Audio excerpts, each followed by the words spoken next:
Hi Earth Angels! Kamusta? Welcome back to Pinay Angel Tarot. This reading is a love message for no specific sign. This is for anyone, kahit ano man ang zodiac sign mo. Ayan, since general reading, maaaring mag-resonate o hindi, i-take nyo lang yung nag-resonate.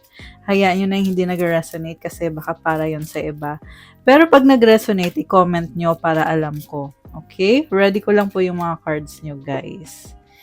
Also, guys, sa mga nangangailangan ng private reading, message nyo ako sa Facebook page ko, Pinay Angel Tarot. May bayad po yun kasi ikaw mismo ang i-reading ko. Pwede nyo rin ako i-chat sa Viber or sa WhatsApp para mas mabilis. Nasa description box po yung contact details. And for those na nagtatanong about crystals, meron sa Instagram ko po nakapost yung mga crystals to attract love, to attract money, to attract wealth, prosperity, and abundance for protection, new beginning, creativity, motivation, at marami pang iba. Ingat lang po guys kasi may mga fake account po na kumakalat po ngayon sa pareho sa Facebook tsaka sa Instagram. So, para makasigurado kayo na legit na account ko yun, gamitin nyo po yung link na nakalagay dito sa description box. Lahat ng mga content ko kinopya nila. Matigas kasi yung ulo ng mga scammer na yan ngayon. Yung mga nagsasend ng follow request sa inyo, friend request, hindi ako yun guys. Kasi I will never follow you. Hindi ako nagpa-follow sa mga viewers. Kasi kung kayo naman po ay magpapa-reading, kayo na po yung magme-message sa akin. Pero pag ako po nag-message sa inyo, malamang hindi ako yon, scammer yon. Again, para po sure kayo na legit na account ko yon, gamitin nyo po yung link dito sa ilalim ng video ko. At ilalagay ko din naman dito yung legit na account ko at yung fake na mga account. Ayan, para makita nyo. Okay. Kuha lang ako ng additional cards, guys.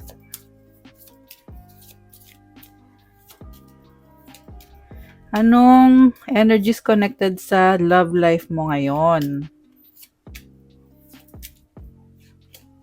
Okay.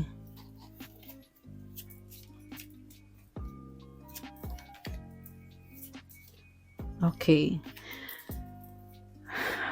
Okay, so tingnan natin ang unang mensahe para sa iyo. Feelings. Take time out to explore the deep emotions you are experiencing. Receptive. Be ready to receive what fate has planned for you. I feel like nare-ready mo yung sarili mo sa kung anong pagbabago mangyayari sa love life mo and overwhelmed ka ngayon with emotions. Emotional ka. Next card is the Thinking Woman, the World, 5th Chakra, Archangel Gabriel. So, nakita ko dito, you have clarity of mind and may ending at may bagong simula na pinag-aaralan mo. Meron kang hinihintay eh. Meron kang gustong sabihin sa taong kadil mo. Okay. So, 5th chakra is the throat chakra. I feel like meron kang gustong sabihin. Ang tanong, bakit parang hindi mo masabi? Tingnan natin guys sa tarot cards mo. So, ang overall energy, Judgment card. Alam mo, ang dami nang nangyari sa inyo ng taong yan. May mga ups and downs. Ngayon, nasa point kayo na parang meron talagang malaking pagsubok sa relationship or sa connection nyo. And kailangan magdesisyon. Okay? So, ang focus mo ngayon, 8 of Cups, nakatalikod ka ngayon. Ayaw mo kasing masaktan eh. Kaya pinili mong tumalikod. What crosses you is the 7 of Cups. Parang hindi mo alam kung anong gagawin mo or anong susunod na gagawin mo kasi ang dami mong iniisip. At the same time, may bagong simula kasi nga tumalikod ka muna sa taong yan eh. So, ibig sabihin, nagbubukas yung ibang opportunities. Yung nga lang, medyo marami yung opportunities kaya nakakalito din para sa'yo. Yun ang mahirap guys, pag marami opportunities, nagiging emotional ka kasi parang lahat gusto mo, lahat gusto mong gawin. Kaya nalilito ka kung saan ka magsisimula. Posible nagkaroon ng breakup dito and nagmo-move on ka. So far, yan yung nakikita ko na nagiging clear sa'yo lahat kung anong mga nangyari dito. At the same time, nakita ko na may unfinished business pa kayo ng taong yan. Kaya parang na-feel ko may gusto kang sabihin sa kanya. Pwede din tong baliktad, baka siya yung merong gustong sabihin sa'yo. Pero mamaya malalaman natin yan pag nag-clarify pa tayo. What lies below you is the devil. Stuck ka ngayon, hindi ka makaalis. Posible din tong toxic na ugali na parang addiction, kung ano man tong addiction mo, or bad habits. Posible din ito, guys, na hindi ka makagalaw. May gusto kang gawin, pero for some reason, hindi ka makagalaw eh. Ewan ko kung bakit. Pero mamaya tingnan natin, ika-clarify natin yan. What lies above is Queen of Wands. Sabi ko na eh. Alam mo, nakita ko dito, may feelings ka pa rin sa taong yan, and alam mo din naman na marami pang ibang magkakagusto sa'yo, pero siya yung gusto mo. And itong si Queen of Wands, nakita ko may offer ka sa kanya eh. Kita mo may hawak siyang apoy na kulay blue. So, ayan oh. So, it means you are very passionate about this situation na gusto mo mag-offer sa kanya kung ano yung gusto mong mangyari. Teka lang guys ha, bakit ang dilim? Mag-add ako ng ilaw. Ayun. Sorry. May offer ka sa kanya. So, nakita ko talagang committed ka dito. Pero ang tanong, ano kayang susunod? 'Di ba? What lies behind is the magician. Parang may nakita ko dito dati, tinry mo siyang i-manifest, pero bakit parang nafe-feel ko na more on gusto mong i-manipulate yung situation. Parang gusto mo na ikaw yung nasusunod.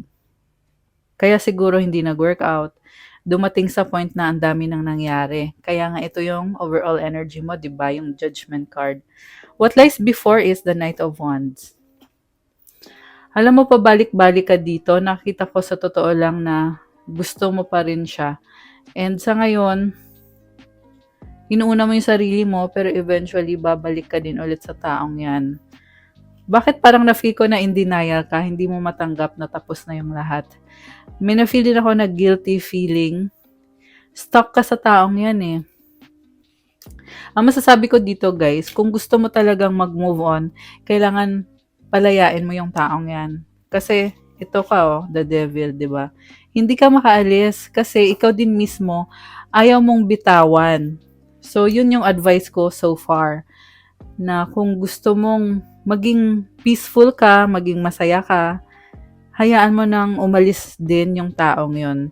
Kasi parang nangyayari dito, nagmo-move on ka nga, pero naka-hold on ka pa rin sa kanya. Gusto mo pa rin i-manipulate yung situation, gusto mo pa rin bumalik sa taong yan. Kaya tuloy, nalilito ka, hindi ka makagalaw.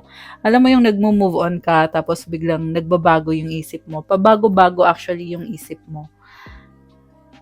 Kasi hindi mo pa matanggap sa ngayon eh, na wala na or nagbago na yung sitwasyon nyo. Kailangan mo nang mag-move forward. So siguro guys, ang isang advice ko pa sa inyo, kailangan nyo pang kausapin yung person nyo at maging clear sa inyo pareho kung ano ba yung susunod na gagawin nyo, ano ba yung mga magiging desisyon nyo.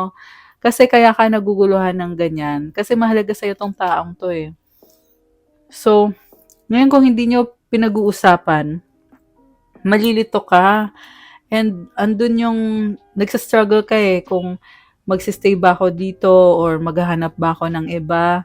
Sa totoo lang may iba naman eh na maaring magkagusto sa'yo. Meron, marami. Pero paano mangyayari yon kung ikaw mismo hindi mo masarado yung isang chapter na nagtapos na. So kailangan isara mo muna, tapusin mo muna bago ka mag-move on. 'Di ba? Kasi ang nakikita ko sinasabay mo eh. Nagmo-move on ka pero gusto mo andyan lang siya. 'Di ba? Kaya ang hirap pag ganun. Pero tingnan natin yung ibang cards. Nakita ko dito the Empress. Super in love ka pa rin sa taong 'yan. There is fertility. Parang siya na ngayong nakikita mo magiging partner mo eh.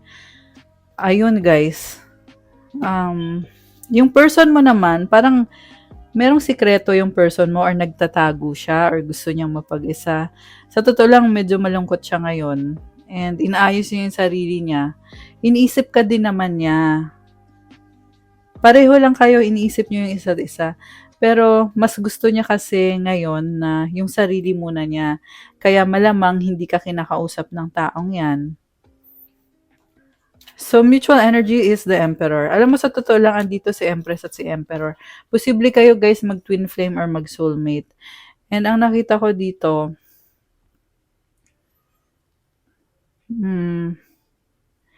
posible din binabalansin yung isa't isa. Kaya nahirapan kayong mag-let go sa taong yan. Kasi parang, pag nawala kasi siya sa'yo, hindi ka na complete. Ganun yung nakikita ko sa reading na to. Kaya, kahit sa isip mo, alam mo na kaya mo mag-move on, maraming opportunity para sa'yo. Pero at the same time, may nagbago na talaga, hindi ka na complete pag wala yung taong yan. Ayan, so, I feel like kailangan pag-usapan tong unfinished business na to. Para magkaroon ka din ng clarity kung ano yung mga kailangan mong gawin, kung pwede pa bang i-save yan. Kasi isa din yung possibility sa situation na to na maaring pwede pang i-save yung relationship nyo or yung connection nyo. The outcome is Page of Pentacles. Alam mo yung nagpaplano ka pero hindi mo naman ginagawa. Ganun yung outcome dito. Hanggang sa pag-iisip lang. Parang iniisip mo na, kailangan kong ayusin to, kailangan kong gawin yan. Pero, sa totoo niyan, wala ka naman talagang ginagawa. Kaya tuloy, walang nangyayari. Mukhang, ayun, nag-flip. Oh my gosh, guys. May bigla ang ending dito nangyari. The Tower and the Ten of Swords.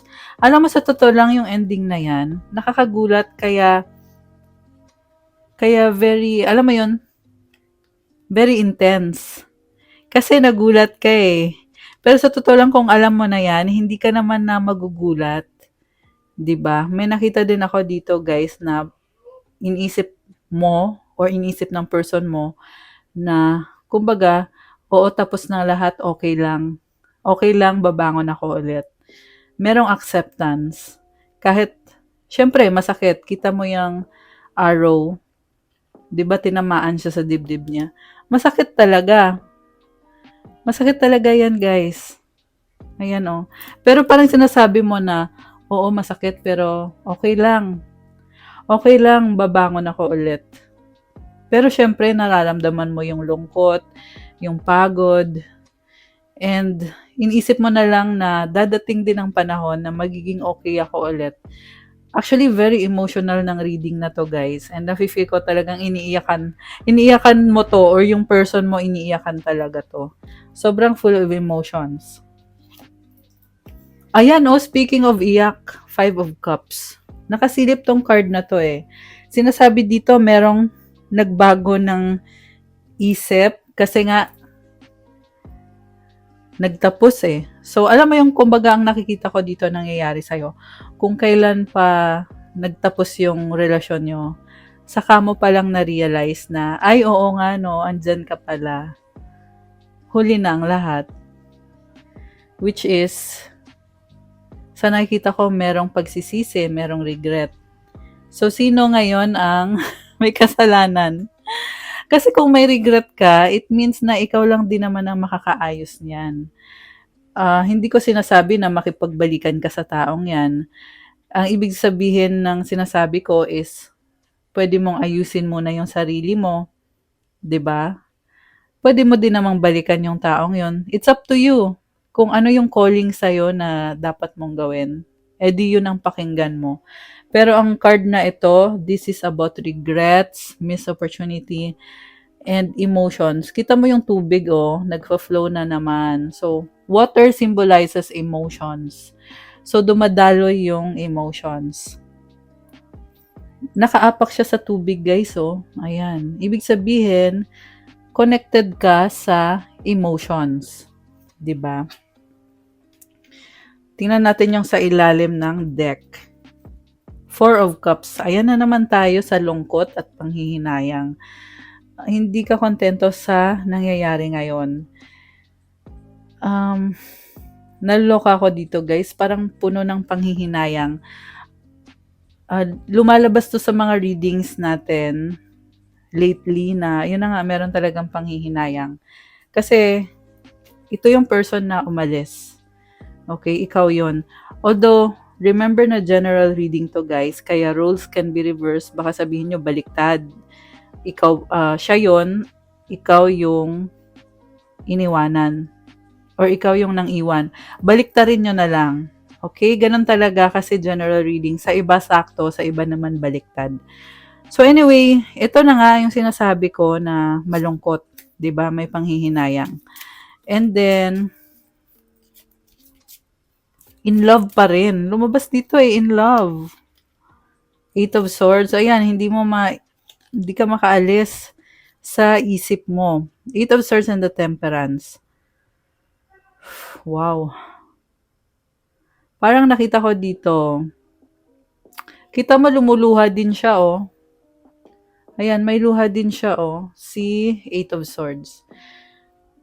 Parang tinatry mo i-justify yung mga nangyari. And you're all in your head. At the same time, parang nare-realize mo na, ay, oo nga, dapat pala ganito yung ginawa ko or dapat ganito yung nangyari. Mali pala ako. May mga ganong moments. So, may na-feel din ako dito na lumalakas yung intuition mo. Kita mo to, feather wings yan eh. Ayan. Feathers ng angels. So, it symbolizes na meron kang guidance from the divine. And nagbubukas yung third eye niya, oh. So, lumalakas yung intuition mo. Nare-realize mo ngayon na, ayan, 1717 on the clock. May nakita akong angel numbers. Ayan. So, na-realize mo ngayon na mali pala yung ginawa ko dati. Okay. So, anong susunod? Teka, i-clarify natin yung person mo ngayon. Kung bakit gustong mag-isa yung person mo. Three of Wands, Nine of Cups, Nine of Pentacles.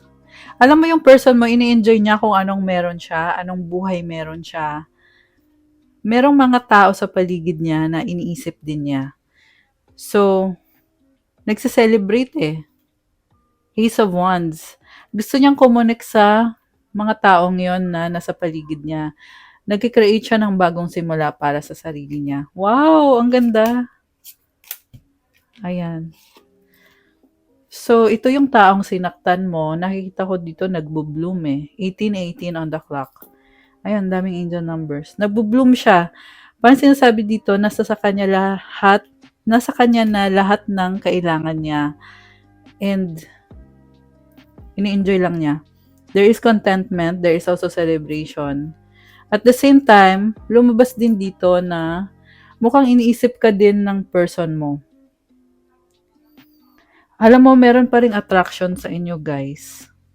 Although nakikita ko dito, single siya. Wala siyang commitment ngayon eh, wala. Ayan, meron siyang hinihintay na commitment. Single, nag-i-enjoy, merong attraction pa rin sa inyong dalawa. Ayan, gusto ka pa rin ng taong yan. At the same time, may mga bagong tao dito. Oh, okay, ibang card na to. So, ito yung mga bagong tao na ka-deal niya ngayon. And then, itong Nine of Wands, sabi dito, parang pagod na siya. Alam mo, ilang beses na nasaktan tong taong to eh. Pagod siya ngayon, kaya parang sinasabi lang niya na gagawin ko kung anong gusto ko kahit medyo impulsive. Ayan. Medyo impulsive siya ngayon. Okay. Anong susunod para sa person mo? Ten of Pentacles, Ace of Pentacles, Seven of Swords.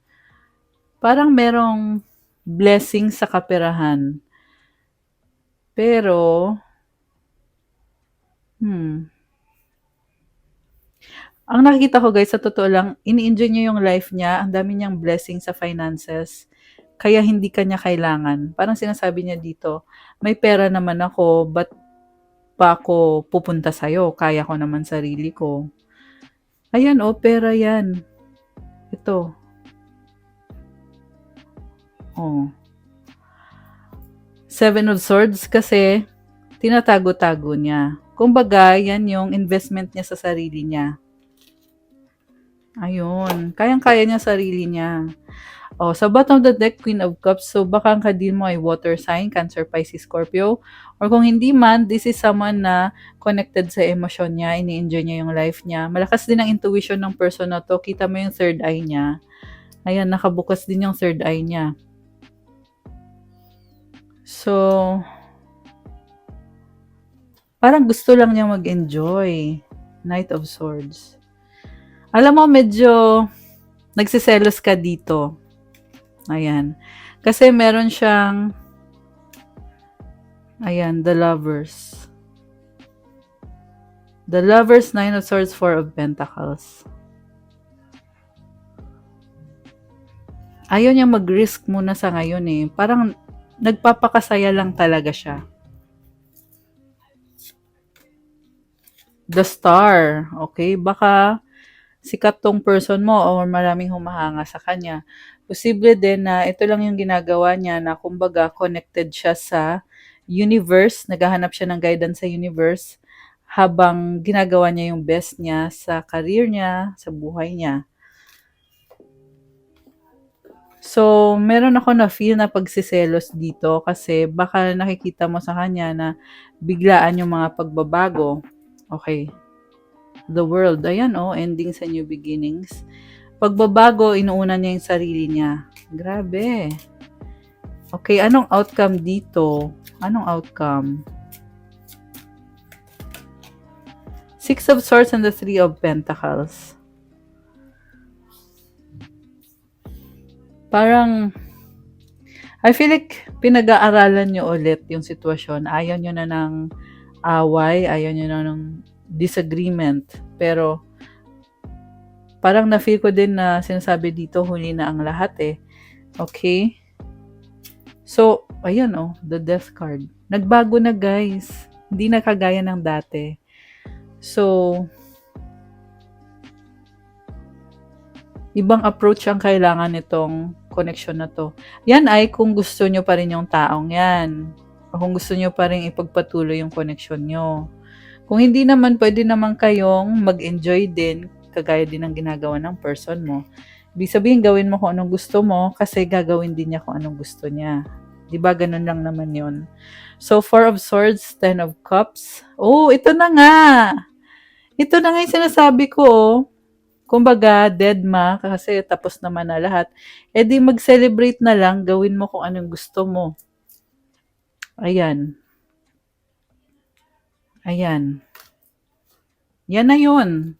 Okay, any other message? Grabe, gustong-gusto kong reading natin ngayon. Page of Wands, Ace of Cups. Bagong simula. Oh my gosh, grabe. Sa totoo lang sinasabi dito, marami pang opportunities para sa'yo. Pero like I said, iba talaga eh. Nung nawala na yung taong yan sa buhay mo, meron talagang pinagkaiba. Kaya na-feel ko dito parang hinahanap-hanap mo pa rin siya. Pero you have to go on your own sa journey mo. Sa totoo lang, maganda naman yung ibabalik ni universe sa'yo. Kasi nga merong nagsara na cycle, na napakahabang cycle. Lumabas kasi itong death card eh. So it means na ending. Pagkatapos ng ending, new beginning na. 'Di ba? So, ibig sabihin, kung sagad na guys, there's nowhere to go but up. 'Di ba? Good things will come. Ayan. Nakikita ko dito, optimistic naman yung vibe mo, pero at the same time, kita mo may lungkot pa din sa itsura niya. Ayan, may lungkot talaga, Ayan. So, hindi din madali yung pinagdadaanan nyo. Pero, ang sabi lang dito ng cards is just keep on going kasi there's a new beginning, there are good things coming for you.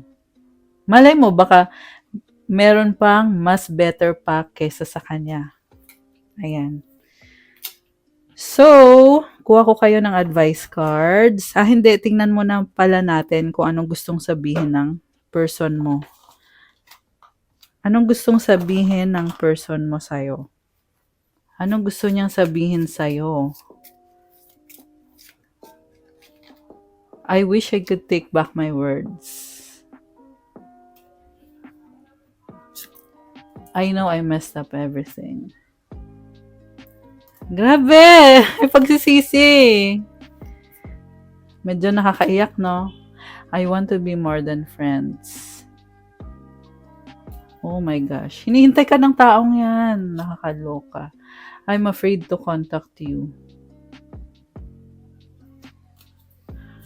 Nakakaloka to, guys.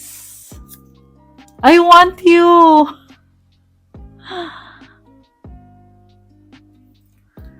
Okay.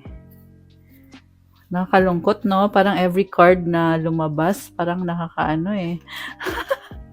I bury myself in work to forget you. The timing just wasn't right for us. Ano pa ang gustong sabihin ng person mo? I'm so attracted to you. Ano pa? You were the best thing in my life. Sa totoo lang, pareho lang kayo. Di ba sabi ko nga kanina, either soulmate or twin flame kayo ng taong yan. Binabalansin yung isa't isa. Pag nawala yung isa, hindi na kayo kompleto. So, yun. Kung ano susunod na mangyayari, desisyon nyo naman kasi yun eh. Hindi naman ako yung magsasabi kasi ako ay pinapakita ko lang sa inyo yung mga energies dito. Tapos, when it comes to mga desisyon, kayo na yung gagawa. 'Di ba? Hindi naman pwedeng ako yung magdesisyon para sa inyo. 'Di ba, guys? Ito ngayon yung advice card para sa iyo. Okay, work. Huh, wow, bakit work? Isa pa. Yung love naman. Health, Diyos ko. Work, health, isa pa. Okay. Oh my gosh, loneliness. Grabe. So, yung work muna. I'm now available to receive all who can benefit from my work. Use me to relieve suffering on the planet. May all who need me find me. The divine is my complete source for all prosperity and will provide. Parang ino-offer mo yung sarili mo sa work mo or through sa work mo para makatulong sa iba. And then, health. Allow me, divine, to be tender and accepting of my body no matter what ailments I may have. May I always know it's doing the best that it can. Help me be a loving ally and friend to this sacred form. So remember to take care of your health and to accept your body. Okay. Last card is loneliness. So ito na nga, when you stop fearing your aloneness, you stop settling for less than you deserve. May I embrace and love my solitude. And that's when kindred spirits can finally come. So, wag ka daw matakot mag-isa. Kasi pag masyado kang takot mag-isa, baka daw mag-settle ka na lang sa kung ano yung available para sa'yo. Kasi meron talagang regalo si God na para sa'yo talaga. And sabi dito, i-enjoy mo daw yung solitude mo, i-embrace mo yan, yung the fact na mag-isa ka ngayon, i-embrace mo embrace mo daw yan kasi pag nagawa mo yon, saka na daw makakapasok sa buhay mo yung taong para talaga sa'yo. Baka yan ay bagong kaibigan or baka yan na yung person na makakatuluyan mo. Ayan. Okay guys, that's what I have for you sa ating love message for today. Thank you so much for watching. I-like nyo na tong video na to. Comment kung nag-resonate ba, kung ilang person nag-resonate, or kung nagustuhan nyo ba ang reading na to. And kung bago po kayo, please subscribe kasi malaking tulong po yan. And welcome to this channel. Thank you so much po sa panonood nyo. At kung kailangan nyo naman po ng gabay, kung nag-resonate kayo sa reading na to at kailangan nyo ng more information, pwede kayong magpa-private reading sa akin. Message nyo lang ako sa Facebook page ko, Pinay Angel Tarot, or sa Viber or sa WhatsApp para mas mabilis. Nasa description box po yung contact details ko. Remember lang guys na mag-ingat kayo sa mga fake account. Madalas yung fake account, sila yung magfa-follow sa'yo at magme-message, mag-o-offer ng tarot reading. Kasi ako hindi ko kayo i-follow, hindi rin ako mag-o-offer kasi kayo po yung dapat yung mag-message sa akin. Tapos, sasagot na lang ako. Pero para makasure kayo na account ko yun, gamitin nyo yung link na nakalagay dito sa description box sa ilalim ng video na to. Kasi nga, marami pong scammers nagkakalat ngayon na kinokopya lahat ng content ko, lahat ng pictures ko, mga videos ko, gamit nila yung pangalan ko. Tapos nagkukunyari sila na ako yun. Tapos manghihingi ng pera sa inyo. So, ganun po yung gawain nila. Sinasabi ko para aware kayo, hindi lang naman ako yung kinokopya ng mga scammer na yan, pati po sa ibang mga social media accounts or yung mga kagaya ko na nasa social media, marami din pong ibang scammer. Kaya make sure po na legit po yung pina-follow nyo. Okay? So, dito na lang kayo mag-click sa ilalim ng video na to. Andyan po yung mga link ko para sure kayo na legit yan. Nasa description box po. Thank you so much, Earth Angels! And again, available po yung mga bracelets, crystals, napakaganda mga crystals, very high quality at marami at iba-iba po. So, tingnan nyo po sa Instagram ko, guys. Nakapost po doon, pati yung mga details, mga benefits ng mga crystals. Ayan. Dito kayo mag-click sa link sa description box para sure kayo na legit. Okay, thank you again. Have a good day. God bless and stay safe and I'll see you again soon. Bye!